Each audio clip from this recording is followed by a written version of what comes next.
Halo para penonton setia channel Jagongora dimanapun kalian berada, apa kabarnya? Semoga kalian semua baik-baik saja.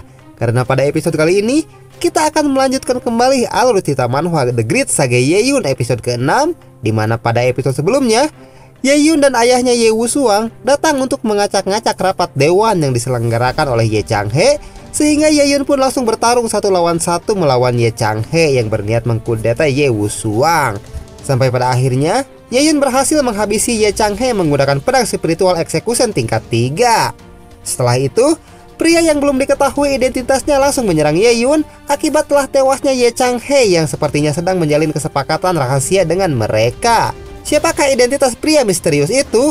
Tanpa banyak berbasa-basi lagi, kita langsung saja menuju ke pembahasannya. Cerita berlanjut. Ye Wusuang pun merasa khawatir kepada anaknya setelah Ye-Yun diserang dari belakang oleh orang misterius itu. Dia bilang, "Yun-er, apakah kau baik-baik saja?" Ye-Yun menjawab, "Ayah, kau tidak perlu merasa khawatir karena aku baik-baik saja. Serahkan orang-orang ini kepadaku." Lalu Ye-Yun yang sudah mengetahui kalau pria misterius itu berasal dari keluarga Yang, dia berkata di dalam hatinya, keluarga Yang adalah salah satu dari 4 keluarga besar yang memiliki posisi kuat di wilayah Qin Yang.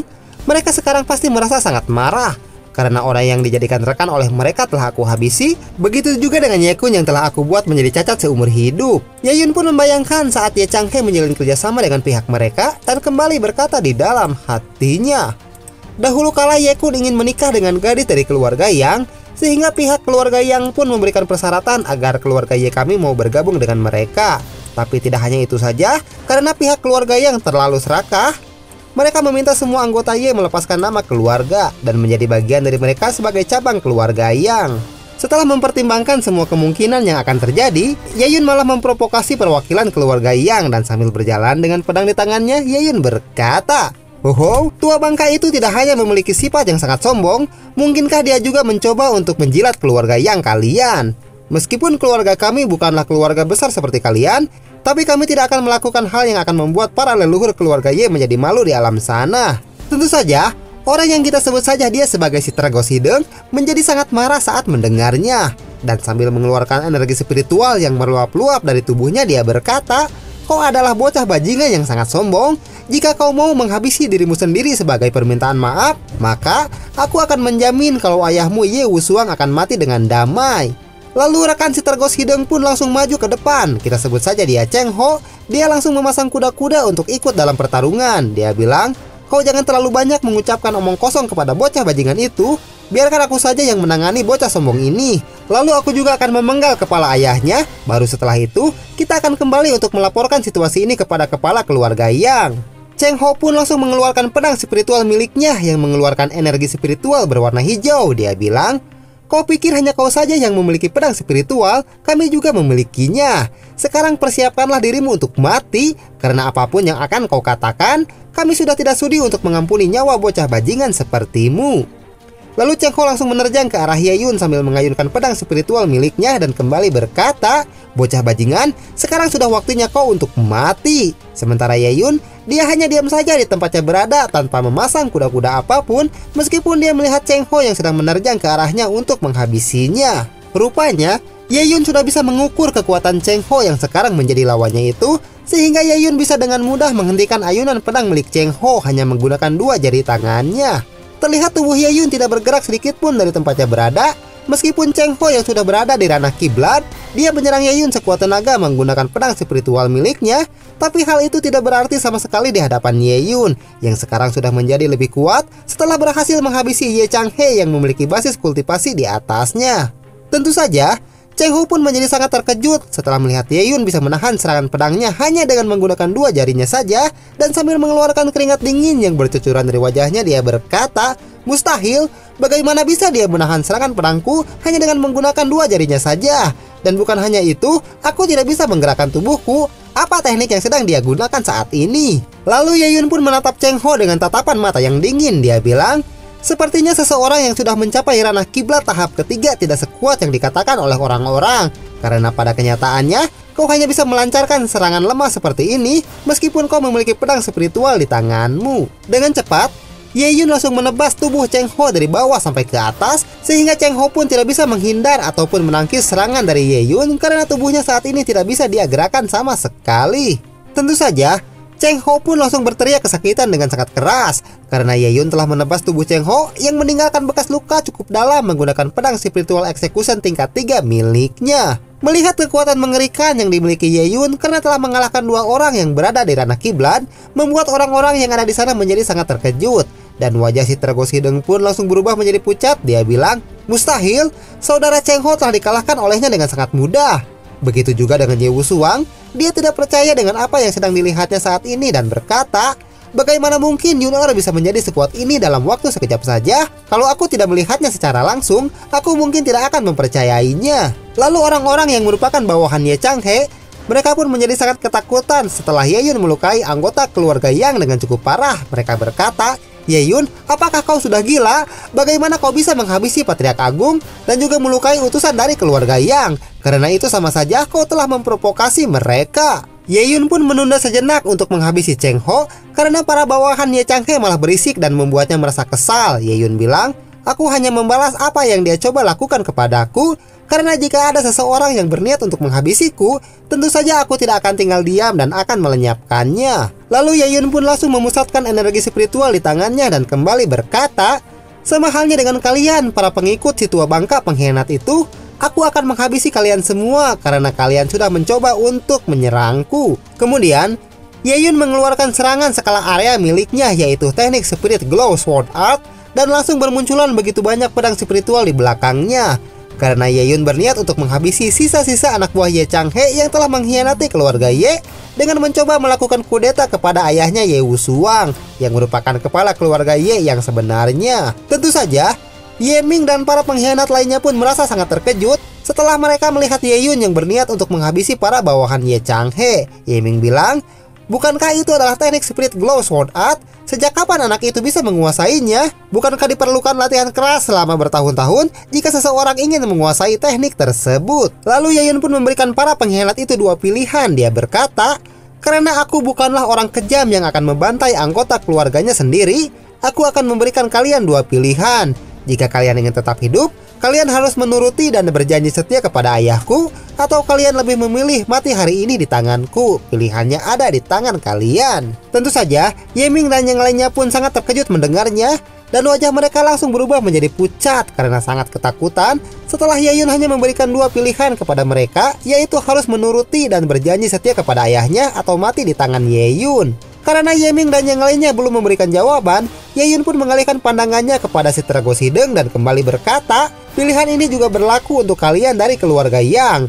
Tapi aku yakin kalau kalian tidak akan mengkhianati keluarga Yang dan memilih mati di tanganku. Tentu saja, wajah si Tragos Hideng pun kembali menjadi pucat setelah mendengar ancaman dari Ye Yun dan berkata di dalam hatinya, sialan, bocah bajingan ini dari awal memang sudah berniat untuk menghabisi kami, sehingga dia memberikan pilihan mustahil seperti itu kepada kami. Karena si Tragos Hideng hanya diam saja dan tidak memberikan jawaban apapun kepadanya, Ye Yun pun langsung bersiap untuk melepaskan pedang spiritual yang ada di belakangnya itu dan kembali berkata, karena kau hanya diam saja, aku akan menganggap kalau kau memilih untuk mati hari ini di tanganku. Lalu Ye Yun pun langsung melesakkan teknik Glow Sword Art miliknya. Tapi si Tragos Hideng tidak mau menyerah begitu saja dan langsung membuat barir pelindung untuk melindungi tubuhnya. Tapi Ye Yun terus menyerangnya tanpa henti karena Ye Yun mengetahui kalau barir pelindung seperti itu tidak akan bisa menahan semua serangan yang dilancarkan olehnya. Dan benar saja, barir pelindung milik si Tragos Hideng pun mulai retak setelah diserang bertubi-tubi oleh pedang spiritual milik Ye Yun. Dia bilang, sungguh kekuatan energi spiritual yang sangat luar biasa. Aku tidak bisa mempertahankan barir pelindung milikku ini lebih lama lagi. Lalu barir pelindung milik si Tragos Hideng pun akhirnya hancur, sehingga pedang spiritual milik Ye Yun langsung menembus tubuhnya, yang membuat si Tragos Hideng pun berteriak kesakitan dengan sangat keras. Wadaw, anjir, jeri anjir. Setelah berhasil mengalahkan si Tragos Hideng, Ye Yun berkata kepadanya, sekarang kau bisa memilih cara kematian yang kau inginkan, tapi aku tidak akan memberikanmu pilihan, karena aku akan menghabisimu dengan cara yang sangat menyakitkan. Cheng Ho dan si Tragos Hideng yang sudah sekarat itu pun, mereka terbaring di lantai. Karena Ye Yun sengaja membuat mereka berdua terluka sangat parah terlebih dahulu sebagai persyaratan mutlak untuk bisa mengaktifkan skill melahap miliknya. Ye Yun pun berkata kepada sistem untuk langsung mengaktifkan skill melahap miliknya. Sistem, aktifkan skill melahap untuk menyerap semua energi spiritual di dalam tubuh mereka. Lalu Ye Yun mulai menyerap energi spiritual milik mereka, dibarengi dengan munculnya notifikasi yang mengatakan, Anda sukses melahap energi spiritual Cheng Ho. Anda mendapatkan 60.000 XP poin. Selamat kepada player, Anda telah menerobos ke tahap kedua ranah kiblat. Cheng Ho dan si Tragos Hidung pun terus menjerit kesakitan dengan sangat keras sebelum akhirnya mereka mati karena kehabisan energi spiritual. Dan kembali muncul notifikasi yang mengatakan, Anda sukses melahap energi spiritual Tragos Hidung. Anda mendapatkan 60.000 XP poin. Poin keterampilan sudah melebihi ambang batas, sehingga sekarang Anda bisa menggunakan kecepatan serangan 5 kali lipat. Ye Yun pun merasa sangat senang dengan pencapaian itu, dan langsung melihat status window miliknya sambil berkata di dalam hatinya, "Hoho, aku mengerti sekarang, aku bisa meningkatkan skill kecepatan serangan milikku ini tiap kali aku berhasil menerobos ke ranah selanjutnya." Sementara itu, tubuh Ye Ming pun langsung gemetaran setelah Ye Yun menghabisi 2 orang utusan keluarga Yang dan berkata di dalam hatinya, Ye Changhe sudah mati di tangannya dan dia juga bisa menghabisi 2 orang utusan keluarga Yang. Sejak kapan Ye Yun menjadi sekuat ini? Tetua yang lainnya juga berpikir, kami tidak memiliki pilihan lain selain memohon ampunan kepadanya. Lalu para tetua yang sudah berkhianat itu pun langsung berlutut karena orang yang mereka andalkan yaitu Ye Changhe sudah mati. Jadi mereka tidak mempunyai pilihan lain lagi selain memohon ampunan kepada Ye Yun dan menuruti semua perintahnya. Ye Ming dan para tetua lainnya pun langsung bersujud kepada Ye Yun. Mereka bilang, kami akan menuruti dan bersumpah setia kepada Master Ye Wushuang. Lalu berkata di dalam hatinya, jika sekarang kami tidak melakukan hal ini, dia pasti akan menghabisi kami yang telah mengkhianati ayahnya. Melihat para pengkhianat itu yang bersujud untuk meminta pengampunan darinya, Ye Yun pun tersenyum dan berkata, para tetua dan anggota keluarga Ye yang terpaksa menuruti Ye Changhe karena anggota keluarga mereka disandra, kalian bisa menebus kesalahan kalian dengan memburu anggota praksi Ye Changhe yang masih tersisa. Sedangkan untuk 5 orang tetua yang sudah berkhianat dari awal, kalian tetap akan mendapatkan hukuman. Lalu Ye Yun kembali berkata dengan suara lantang di hadapan semua orang, kalian akan dihukum dengan dihancurkannya basis kultivasi milik kalian dan akan ditempatkan di penjara bawah tanah. Kalian tidak akan aku lepaskan sampai kalian mati membusuk di dalamnya. Tentu saja, wajah Ye Ming dan para tetua lainnya pun langsung berubah menjadi pucat setelah mendengar keputusan dari Ye Yun. Mereka berkata, apa kau bilang? Bukankah hukuman ini terlalu kejam bagi kami? Dan dengan kehilangan kami 5 tetua, pasti kekuatan keluarga Ye akan berkurang secara signifikan. Tapi Ye Yun tidak peduli dengan semua itu dan menyuruh para bawahannya untuk membawa mereka ke penjara bawah tanah. Meskipun Ye Ming terus berontak sambil berkata, Ye Yun, kau terlalu sombong dan dengan mudah membuat permusuhan terhadap pihak lain. Jika kejadian hari ini sampai ke telinga orang-orang di wilayah Qinyang, keluarga Yang pasti tidak akan melepaskanmu, dan keluarga Ye cepat atau lambat akan hancur di tanganmu. Setelah mereka membawanya, Ye Wushuang langsung menghampiri Ye Yun untuk menanyakan keadaannya. Yun-er, apakah kau baik-baik saja? Ye Yun menjawab, aku baik-baik saja. Ayah, kau tidak perlu merasa khawatir lagi, karena semua anak buah Ye Changhe yang masih tersisa akan segera kita lenyapkan. Ye Wushuang pun merasa bangga kepada pencapaian anaknya itu dan kembali berkata, Yun-er, sekarang kau sudah sangat dewasa dalam berpikir dan kau sudah bertindak seperti kepala keluarga Ye. Aku merasa sangat lega karena aku tidak perlu mengkhawatirkan nasib keluarga Ye jika kau menjadi kepala keluarga di masa depan. Tapi Ye Yun tidak terlihat senang meskipun sedang dipuji oleh ayahnya dan malah mengubah topik pembicaraan dengan berkata, ayah, itu tidaklah penting karena ada sesuatu yang lebih penting. Apakah kau tahu kapan tepatnya tempat rahasia Black Moon akan dibuka?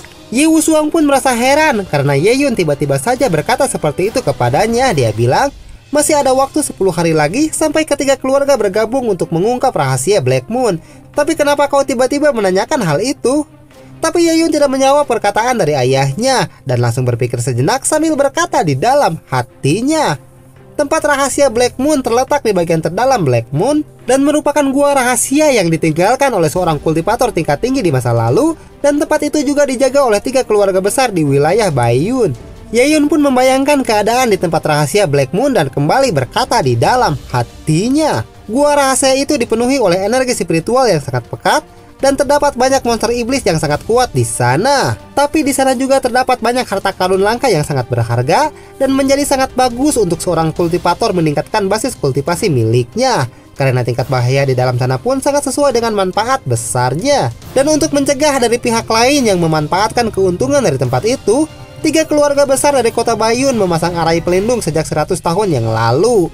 agar tidak seorang pun yang bisa masuk ke dalam sana tanpa sepengetahuan mereka, dan mereka sudah bersepakat untuk membuka arai pelindung itu dalam waktu 3 tahun sekali. Sejak saat itu, ketiga keluarga akan mengirimkan perwakilan yang memiliki bakat untuk berkultivasi di dalam sana dan mengambil harta karun dalam jumlah tertentu secara adil, agar tidak terjadi perselisihan yang tidak perlu di antara mereka. Lalu wajah Yayun pun langsung berubah menjadi serius dan kembali berkata di dalam hatinya, keluarga yang saat ini memiliki banyak kultivator di ranah kiblat, dan dikabarkan kalau putra tertua keluarga mereka sudah mencapai puncak Longzhan di penguasaan ranah kiblat.